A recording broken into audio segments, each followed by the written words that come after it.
Pembangunan Gardu 033 pikirin.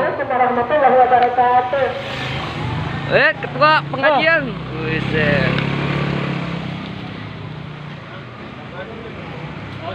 Ini dulu pintu depan, sekarang ditutup, digantikan dengan pintu sini.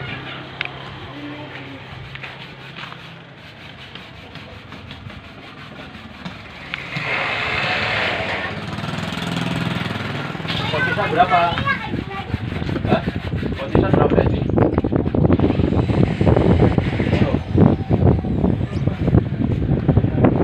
Nyalakan wifi-nya nih.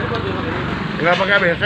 Ayo anggota yang ada waktu ini, tuh lihat gardu kita udah plong. Kalau gimana kita nggak mau kompak begini tuh. Rembuk. Ya Allah, ini tuh udah kompak ini. Tinggal ditunjuk aja udah ke jalan langsung. Tuh. Kalau nggak boleh Ya. gorengannya boleh datang. Tuh, ditunggu bagi anggota yang ada waktunya ya. Tuh ya. Oh, gorengan udah ada, kopi udah nggak kehitung lah. Tinggal jatuh beli. Tuh. Kali ada donatur yang mau beliin buah-buahannya belum ada ini. Nasi Padang dapat 4 bungkus. 14 bungkus. Makasih.